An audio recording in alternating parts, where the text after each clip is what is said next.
welcome back to the Patch Pod. I'm Eugene Kim, host, and with, as always, Pauline Wong and John Bogdan. Hey guys, Hey everyone. Hello. did you guys have a good week? Yes. Yeah. Anything exciting? Anything interesting? No, Nope. just spend time with family. Try to stay warm. Yeah. For us Vegas people, I think it's been too cold. So Well, I went mountain biking.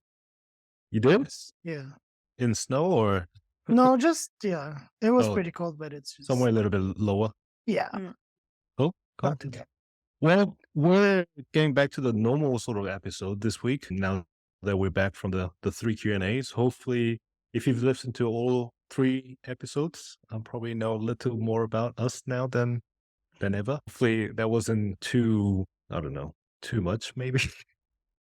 But yeah, no, we've definitely had a lot of fun. Even we talk to each other quite often, but some of these questions that we don't really get to ask each other, so it's kind of nice to dive into deeper stuff and just talk about different aspects of the business and personality. So yeah. So this week, as John suggested, he wants to dive deeper into the world of second photography. John, although he shoots a lot of sort of like lead photography job as well, but he does second shoot for me. Do you second shoot for anyone else? No, just you. No. Okay. Well, Wow. I'm honored. Special. So, Yeah, I mean- I think this time of the year, just with everything starting out, I think it's kind of nice for if there are people who are kind of getting into wedding industry, second photography is always kind of a good way in as well. So we thought this might be very relevant to a lot of people that, some of the listeners that we have.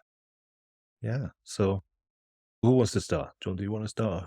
What's the role of the second photographer, or what is the second photographer? So basically, well, to me, I'm pretty much a second shooter and an assistant. And to me, my role every time we shoot is to like fill in the gaps of what you can do at that specific moment of time. Because there are things that cannot be repeated, like the ceremony. It's nice to have that another angle. It's nice to get another shot of things. That is a specific moment. So I think that's the main role of a second shooter, just being a backup and also providing different angles at this specific moment or the same moment that cannot be repeated. Yeah. How about you guys? What do you think? Well, I was going to also add it's important to have another photographer, especially if, for example, the getting ready is at 2 different locations and they're occurring at the same time. So as a lead photographer, you can't be at the same place at the same time. Yeah. So that's when you would need a second photographer. If you don't have enough time and it's happening at the same time, Yeah. Sometimes, especially on a wedding day, that you only have a limited amount of time, or if they're getting ready at like very far away from each other, then that's when I would also recommend having a second shooter. But yeah, I think everything else. I think for me, it comes down to the number of guests, like how big the wedding is. Usually, if it's less than 100, then I think second photographer is more of an assistant. But if it's more than 100, then I definitely need to rely on the second photographer to capture some of the shots that I just cannot be at some of those spots. Also, and I mean, I'm just imagining it just because I've never second shot. And I'm assuming probably John feels this way, but I think not having that sort of like lead directing role, you probably have a little bit more creativity. Like you don't have to, you can kind of go around and just take the shots in an angle that you want. Whereas some of the lead photographers, like we're directing and we're doing, sometimes we get involved with the clients and the guests a little bit too much sometimes, or I try not to, but sometimes we have to. Yeah, it's I guess it's different, I would say, because sometimes there's like a shot that I want, but I couldn't necessarily get it because I'm not like in the right place, or like the eyes are looking at the lead shooter. So I have to position myself in a way wherein it really is like more of a candid style, more documentary style photography. It could be creative, but it takes time and the eye to really find the shots. And if you're not the lead shooter. Because if you're the lead shooter, you can set everything up and direct the couple. But if you're the second shooter, you're just going by the flow of what the lead shooter is doing. So you're picking your spots where you can locate yourself, right? And it's not gonna look weird on the photos. Yeah, I think for that will sure. I think that could come down to your style as well. Because like Yeah. if you like to direct the wedding in a way that would look nice on your style, then definitely it will work that way. But have you guys heard of Joe Busing? Yeah. Yeah. Yeah. He's Amazing. I think he started almost 30 years ago. 90, I think sometimes in 90s. But the way he does is like he hires a second photographer who will be a lead photographer. Mhm. And he kind of operates as a second photographer. And apparently the reason that he does that is because he likes to tell the stories of just the way things are Yeah. happening. He doesn't want to direct anyone. Yeah. So yeah. Yeah. And he was saying he's free to do Yeah. anything, more creative things, because the stress of that lead shooting of posing the family, you're doing the family foremost, doing like the must do shots. I guess that's not his favorite thing. He wants to do like Well, more creative, more storytelling stuff. Which means it's not necessarily what the grandma will be looking for, or the family members will be looking for, because they want the photos that are going to go to the mantle. But yeah, that's how he was explaining. It's more freedom for him to be more mm, creative. yeah. And he's one of the most expensive wedding photographer in the world Yeah, right now. So yes. it's And he's retired, right? He's done. I think he still works and doing like studios and stuff, but Okay. I don't think he does any weddings. Yeah.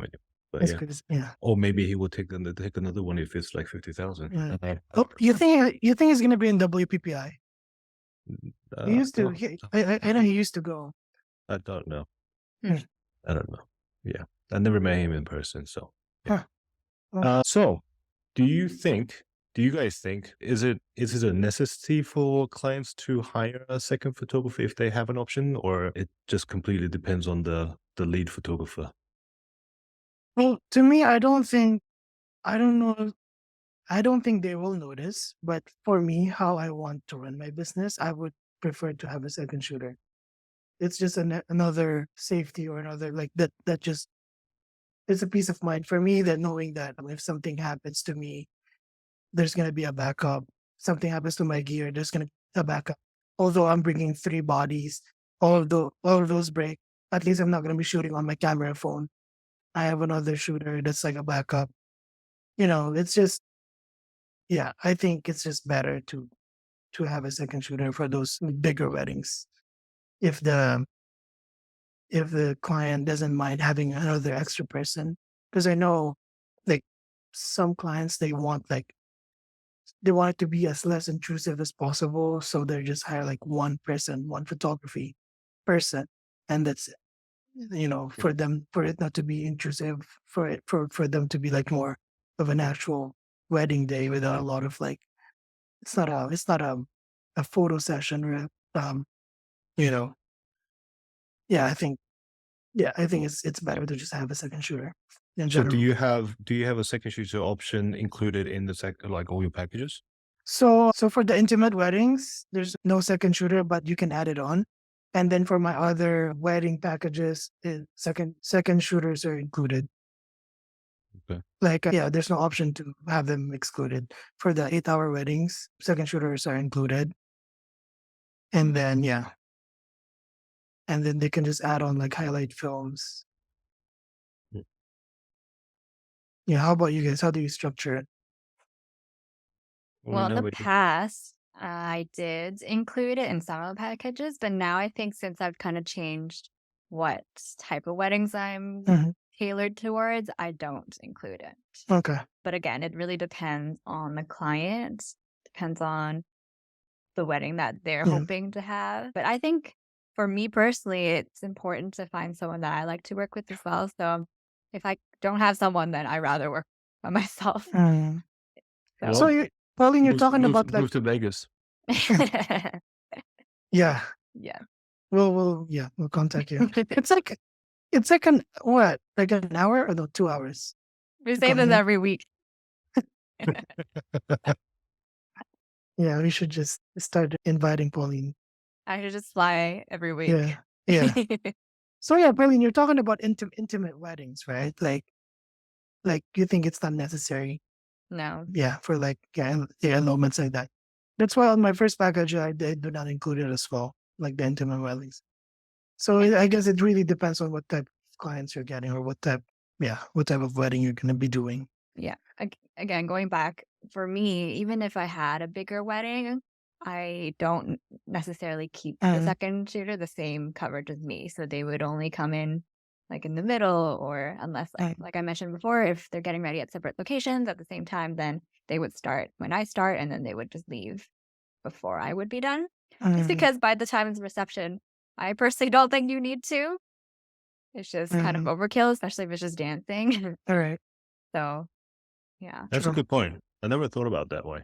Yeah, I yeah. mean, That's like it's gonna kind of be weird for a second photographer because I've been in that position where I just kind of leave midway, and it is kind of weird because you don't really say mm, bye to the couple, yeah, and you kind of feel like you weren't even part of the wedding. But again, mm, sometimes it's just not in the budget, right? So that's yeah. one way you That's can true. kind of go around that. Yeah, But that's why.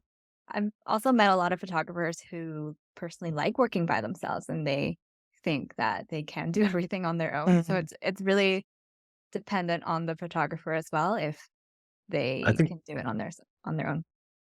yeah, I think that's me. I definitely work much better by myself. But at the same time, I understand the importance of like growing the team. So I'm Yeah. always like, it's like, even if it's less than 100 guests, like I always try to make sure, like before John, I always try to bring someone who would like to become a second photographer. Or now John, he comes along to the weddings even if he's not invited. Yeah. So I, it's I I just invite myself.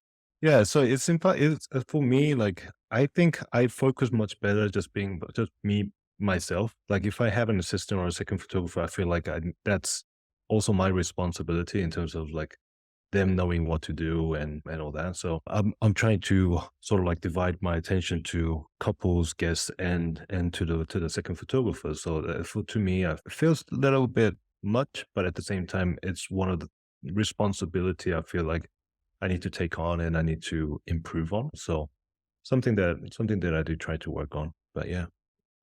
Yeah, I think I'm both as well. Sometimes I like rather work on my own, but at the same time, it can get so boring by yourself. You don't really Mm, have anyone to bounce ideas off of, or just like talk about just yeah, the day.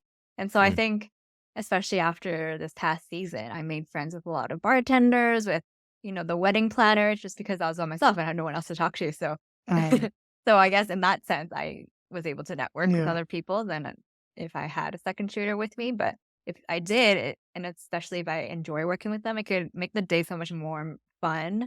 And you yeah, could, again, like I said, bounce ideas off of each other and be more creative together and create shots that you may not have done on yeah. your own. So, yeah. Well, there is actually another sort of upward trending trend. Upward trending trend, does that make sense?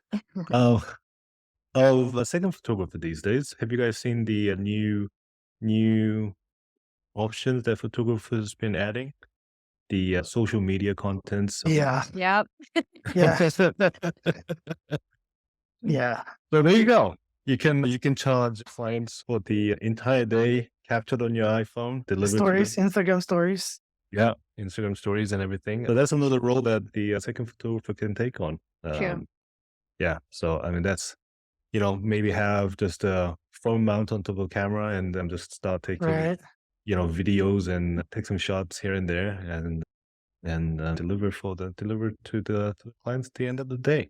Yeah. So Yeah. One of my Facebook groups that I'm part of, someone did mention that their client is asking for specifically Instagram reels and things that they can put into their Uh, social media. yeah. So I guess that is a trend. I mean, I don't know how trendy it Wow. is for maybe the old generation, but the yeah, current younger one for sure. Yeah. It's as It's Instagram is so big. it's Yeah, also crazy. TikTok, they can also use it. Yeah, exactly. Well, Instagram, TikTok, TikTok. so I think it's one of those things. Like even if I think it's because iPhone photos and the like all the recordings look definitely different to our cameras. So Hmm. I think Yeah. clients want to have more consistent looks of the way that's being recorded on the iPhone as well as on camera. I Mm. think that's what driving the I think the demand. Just because they want to record everything, but they don't really have that time, and they cannot always have their phone with them. So yeah. So even if they don't go on Instagram or TikTok, I think they still want it. Yeah. Yeah. It's very So interesting though, because even it is. personally in my social media, I find the reels that have the behind the scenes video that I capture on my phone do better than on my camera, for example. mm, Mm, So I think maybe it is what you're kind of saying. People are wanting to see what it actually looks like in real life versus something that's yeah, very and then if we produced. do offer it, the good thing is that we have content to put on our social That's media true. as well. yeah, Yeah, that's yeah. So It true. sounds crazy. Yeah, it's like the client's paying for your BTS photos, or like yeah. that's pretty interesting. So there you go. Pauline, do you have you been hiring a second photographer like lately, like for any of your weddings? No, No, only just the big because one, only the big which one. I don't normally do anymore. Okay. Unless like my own, I'm saying. If I'm shooting for a studio and I'm the lead, then typically there's two of us, Mm, in Mm, which case I don't get to choose the second either. So that's been really mm, fun, honestly. okay. It's a yeah. learning experience for me to kind of working with people who I just meet that day. So, Do you but try to normally have a lot myself, of? no.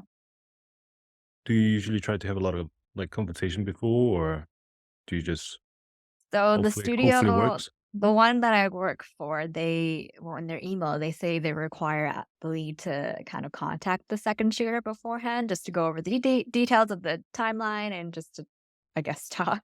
But Mm, typically it's so short that you just end up just meeting them on that day. But it hasn't, it's worked out so far, I think. I've met some pretty cool people.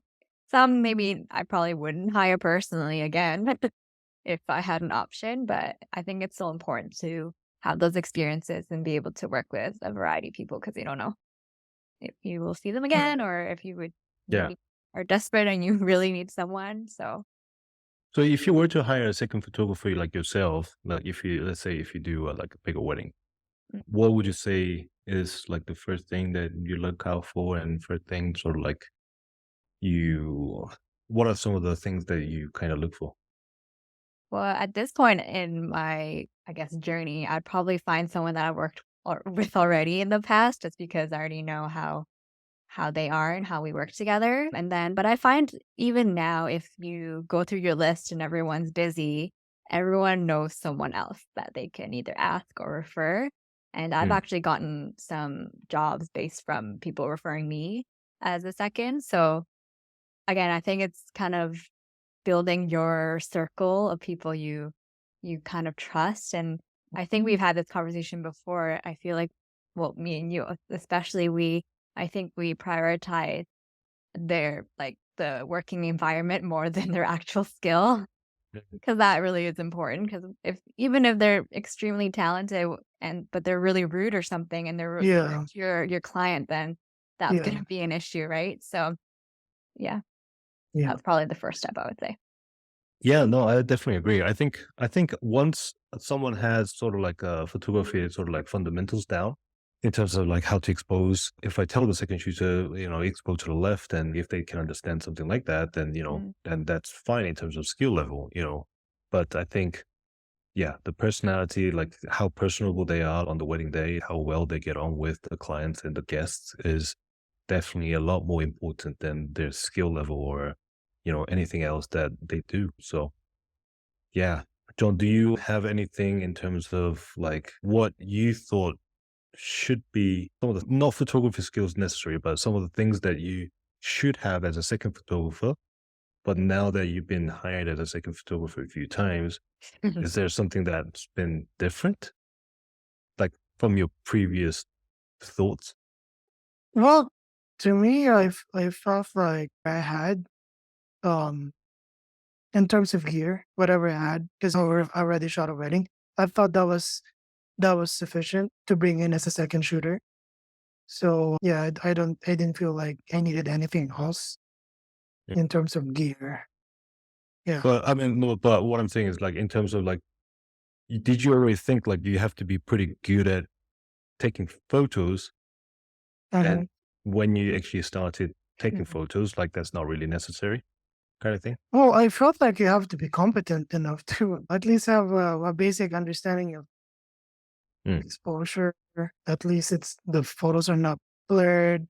Like understanding like depth of field, like especially family formals or like certain photos, you have to stop down and have everyone in focus, stuff like that.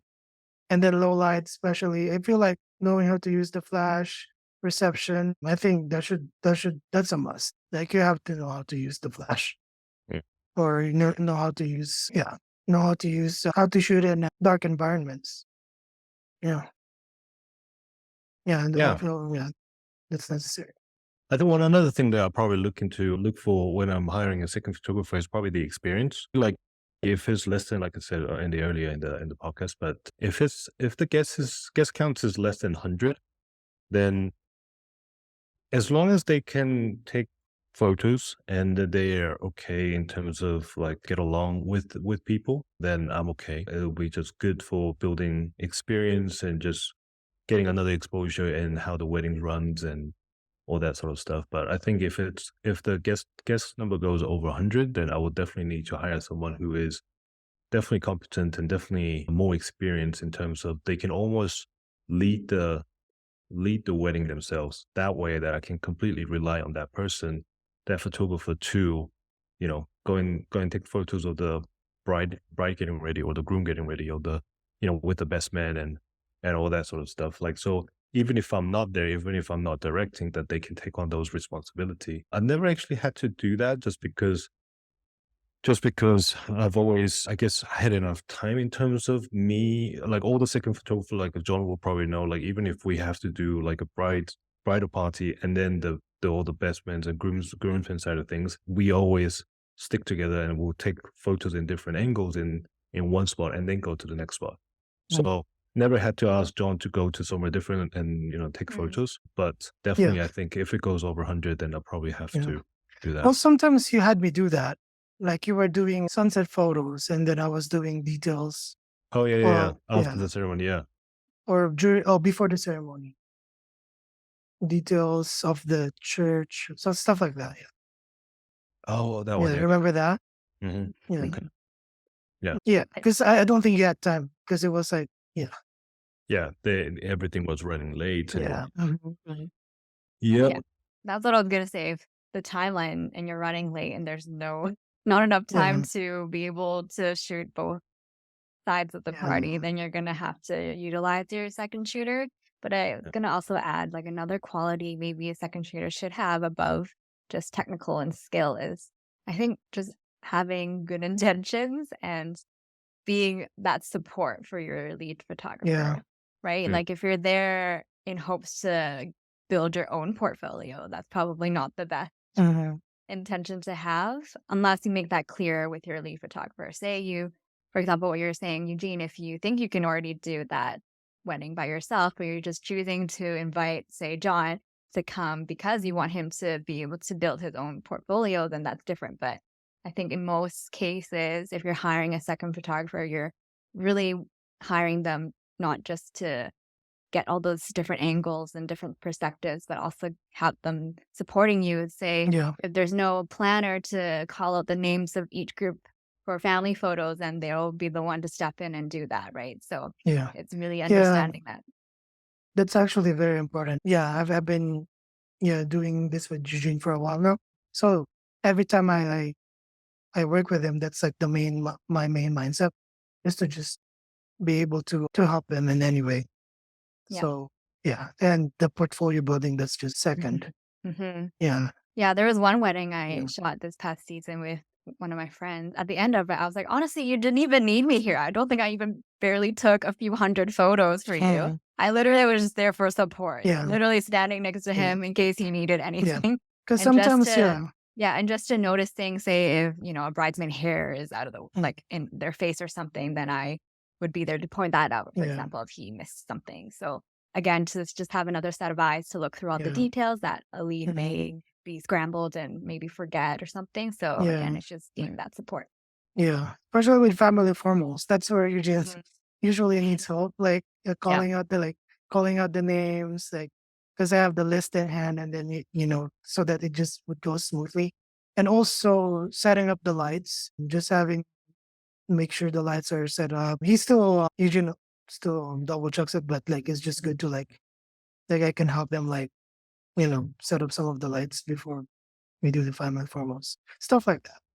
But yeah, But see, like, see, some of the things that you guys are mentioning, like right now, like this can be done by an assistant. Like it Mhm. doesn't mm, doesn't necessarily have to be a second photographer. So it's like I think it's one of those things like that's why just yeah, probably having just yeah. I mean, in terms of intention wise, yes, that's definitely the. I always try to put that out there as like a personality thing.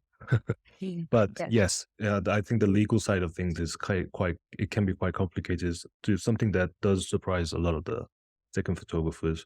But I think when the lead photographer have the what they know exactly what they're picturing when shooting that wedding, then it becomes a lot more clear for the second photographer as well. So that hopefully that message gets transferred on, and hopefully they can work as a team, as not just an assistant job, it's actually a second photography kind of job. So yeah.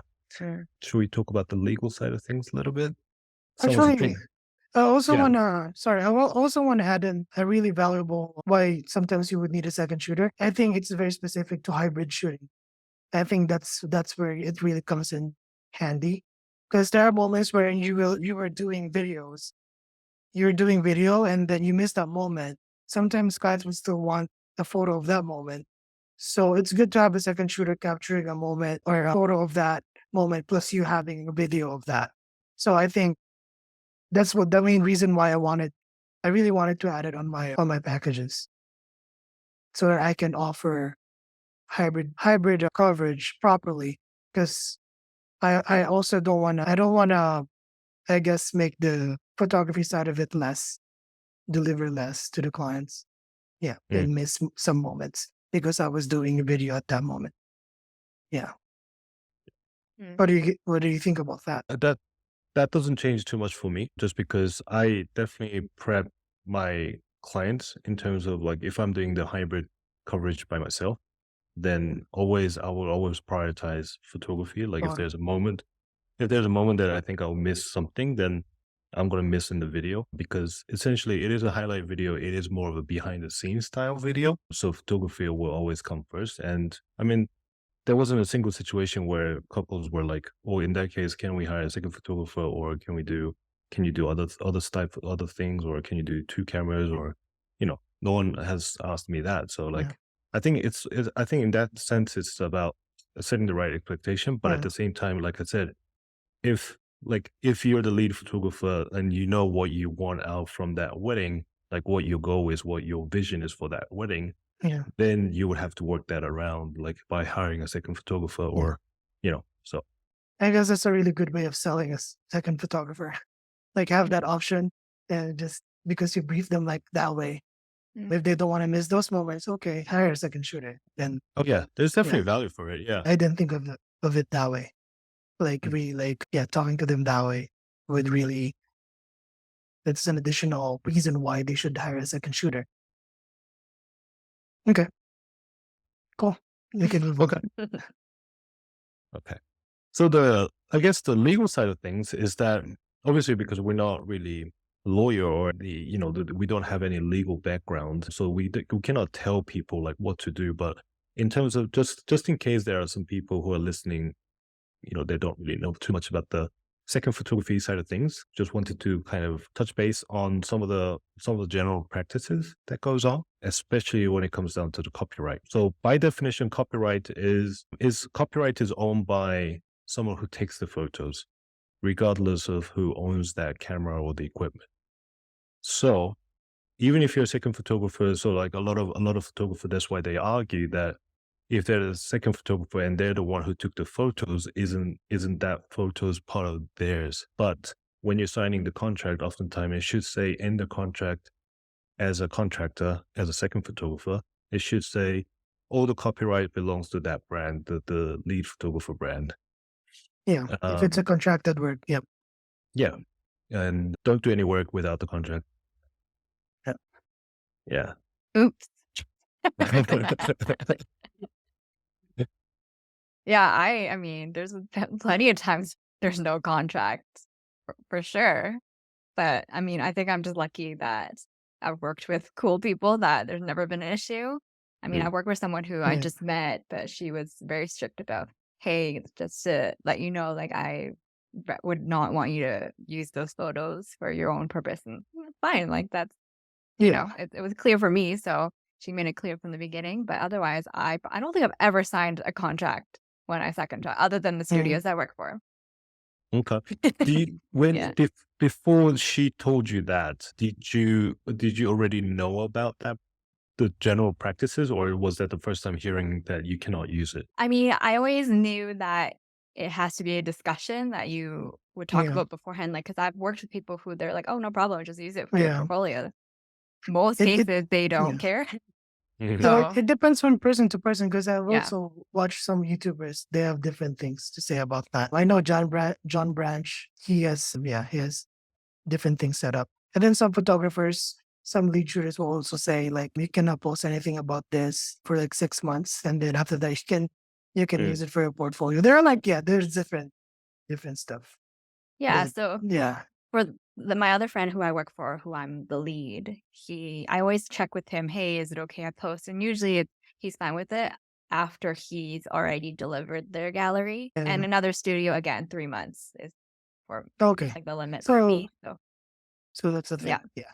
yeah. Yeah, I guess I guess I'll say what. I know we're bad examples. No, well, at least me and John, between me and John. So Yeah. still, my intention is that second photographer should be a way for them to build experience, but also build in a way that they can go out and to be a lead photographer. But if they're working and cannot post any of their work, well, it doesn't actually have to be their work, but like if they cannot post on, if there's nothing for them to show on their Instagram or on their website, then there's no point of, well, they can still go out and create a shoot themselves, but Yeah.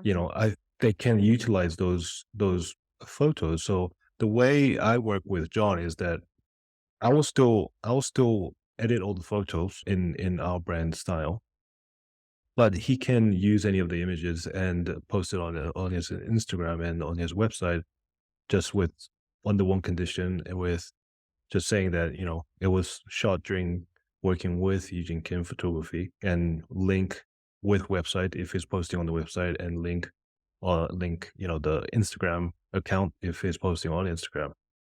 And the reason that I ask a lot of the lead photographers should do this is that this also works for you as well in terms of creating more SEO. Right. So it's Yeah. a win-win. I mean, it's like you're advertising your work for other people. A lot of people worry about creating competition, but honestly, there are too many photographers anyway. Just having one more photographers, actually having one more photographer who can work with you is much beneficial than creating a competition. Mhm. So yeah, I think there's a lot more upsides than restricting second photographer not to use the images. It doesn't necessarily have to be shot by John, but like he could use any of the images that shot during that wedding. So yeah. Yeah. Well, that's the only legal side that we kind of have to talk about. Well, there could be a lot of other things as well, but we don't. They're really unnecessary. Different stipulations. Yeah, it depends on the lead photographer and how strict you guys want to be. But it's always a good idea to have a Yeah. contract. Oh yeah, For oh sure. yeah, Yeah, yeah, Yeah. yeah. It's yeah. you never know. Yeah. Just in case you meet some other, different personalities, I guess. Yeah, I guess I'm lucky with Eugene. Or Work with that. John might run away with some other photographer. So, I don't know about that. But also, I think it's just too small of a community if you were to, disrespect that person or the lead Yeah. photographer, right? Like, if mm, you do that and you go against either their word or whatever, it's gonna Mm. get back to you, right? Like, it's a small community industry. If someone says something bad about you, I think it's gonna be hard to kind of build up again, especially if they're well known in your city, especially. So I don't. It's not worth it at all. You Yeah. know. I agree. Hopefully, there's good enough people out there to think about that. Yeah. mm.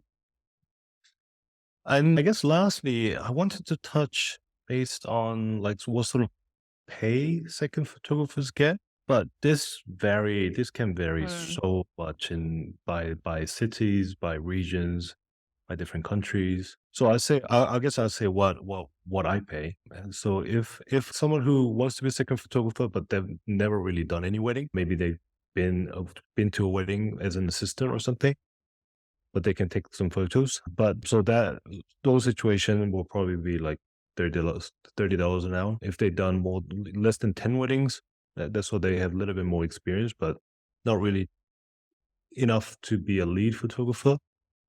Probably 50 an hour. If they have like 30 weddings and done few lead photography job, then probably like $70, $80 an hour. If they done more than 50, more than 30 lead photography job, then they'll probably be over $100 an hour. So how do you, I know John's in the same city, so Yeah. it's Probably pretty the same. standard, Yeah. probably Yeah. standard here. But what do you think that rate is in Canada or in Vancouver to be more specific? I don't think I could break it down like you did, but I think in a Right. general, I would say average, well, probably 40 to 50 Canadian. Okay. Okay. And what is that based off of? That's a good question. I think, I think, He's on the lead I think it's just, yeah, photographer. yeah. Well, Oh, for okay. me, well, some people they base off of themselves, but they do ask also, like, what do you charge also? Okay. Like, what are you expecting, right? Because Okay. some people, like, kind of how you've broken it down, like, some people do have more experience and then they should be paid more than others, right? So, but yeah, definitely less Okay. than So you guys. really, Yeah, is it just is it just because of the different what you call the maybe. uh, Maybe I'm just looking at the different wrong market? people. I don't Yeah. know. Maybe it's just market. It's Canada. Yeah. What? How do you mean by that? Well, I've noticed the pricing on like generally wedding photographers charge less in Canada compared to the US. So of course that's gonna affect your pricing overall, correct? Hmm. Well, Mm. there are definitely a lot more less weddings in Canada, Yeah. Mm. so that's probably the reason. But I mean, some of the top payers in Canada, they make as much as some of the top payers in the US. So Mm. yeah, but I think we covered a pretty good amount of second photography. How do you guys feel? Do you think now that you can hire a second photographer and you can be a second photographer and all that? Well, I've been doing John's still lost, so that's not well, good. no, I mean I've been doing it with you. So and if there are things to work on, we always discuss it. We always talk about it. So Yeah. yeah.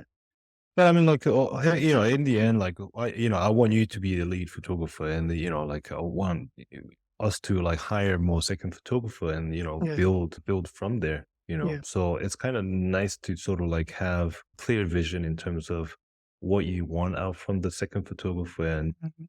like how you're going to manage in the future, kind of thing. Is I think something that we should kind of think about sort of ahead of time, and yeah, and be more prepared, I guess. Right. Yeah. It's And interesting also though, because if say John becomes a very good lead photographer, then Mhm. you're gonna both have weddings on the same day and you're gonna have to Yeah. find someone else. Oh yeah. Exactly. You know? That's what exactly saying. Like if we Yeah. Yeah. if we work on the different day, we can second shoot each other. Yeah. Yeah. if it's on the same day, and oftentimes they do. Yeah. Now we're gonna need more. Yeah. We need a team of second shooters. Yeah. Exactly. So that's why we're trying to get Pauline down to Vegas, Yeah. Okay. If we're both booked, we're gonna have to. Yeah. and then she'll be the lead photographer as well. She'll have to choose who to play second shooter. Who's gonna pay me more? Oh, boy. Bidding. Huh? I was We're kidding. gonna do bidding. Eugene, so do you want a second shoot now? I've always wanted to. It will be Yeah. kind of interested in terms of like Well, how I work, but at It's the gonna same be time, weird, honestly, for you, I think, because you're so Yeah. used to leading, Mhm. right? yeah, I'll probably you- get frustrated on the side, like, oh, you shouldn't be doing that. Oh, you Are you excited for your second shooting with me? I'm more worried. Oh, no. I'm not worried because you're there. So I'm like, Exactly. Yeah. I mean, I have to admit, I worked with someone who was the lead, and I was second shooting for her, and her style was definitely not something I would have done. So at that point, you just kind of have to bite your tongue and just understand your role and not step on their toes. Yeah. No, You know, definitely. I mean, right? that's the boundary. Yeah. And something for you to learn also, like kind of learning for yourself. Oh, this is what I would have done, and that's different. Yeah. you know, Yeah. But I think, So- yeah, once I get over that hurdle, I think I'll be pretty free and set to go. Like if, like I'll probably run around and, like take photos from different angles, and I think I'll have fun. Yeah. I think you will have fun too. Mm. So Mm. it's gonna be chill. So I think as introvert, it's definitely fun. Because Yeah, you're not forced to talk to anyone if you don't want to. I was thinking about it. That's gonna be really different for you because you don't even have to deal with the class directly. And Mm. is that a first time for you? It will be. And I think driving to wedding will just feel completely different. Like when I'm shooting as a lead, I have all those scheduled like in my head. Like I have to do this after this, Mm. like what I need to say to the clients at this point, and what I need to say to the guests or the bridesmaids, and all that kind of stuff like in my head. So like I'm always like pretty tense. But like second photography, like I don't have to talk to clients. Like there's nothing that like John's gonna do everything. So I just need to take my camera. I don't even need my bag. Like I can just go around and just take Mhm. photos, and yeah, I think I'll be okay. Mm. Yeah, you just have fun being a photographer. All right. Well, I think we can probably wrap it right there. I think that was good. That was good It's a conversation. pretty good episode. Yeah. Good discussion. Yeah. All right. Well, I hope all of you guys listening enjoyed as much as we did. Definitely. I honestly like never thought this could be a good topic, but Wide variety of people. People Yeah. who, like, say clients, they probably want to Yeah. understand what a second photographer even is, what Exactly. what their purpose is. And for someone who wants to become a second photographer, it will give them a little Yeah. bit of insight as well. Maybe what are some qualities that they may or should have, Mhm. something that they can work towards. And then obviously for lead photographers like you, Eugene, something to think about, like why, you may also want to hire a second photographer, and also what to look for when you are hiring, right? So Mhm. Yes. Yeah. Definitely. All right. Well, you guys can all listen to all of our podcasts on Spotify, Google Podcasts, Apple Podcasts, Castbox, and so on. And then you can watch us on Spotify and YouTube. We'll be back next week we thought we'll discuss a little bit of our work process, what happens after the wedding.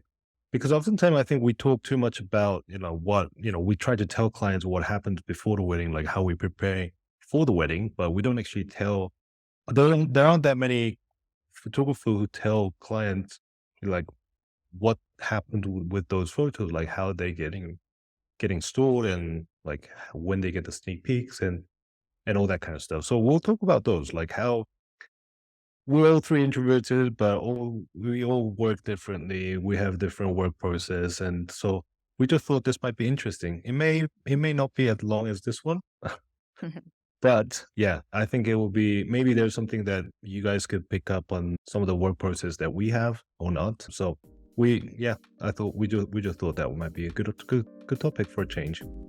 But hope you guys all have a good week. All right, goodbye. Bye, See you next everyone. week.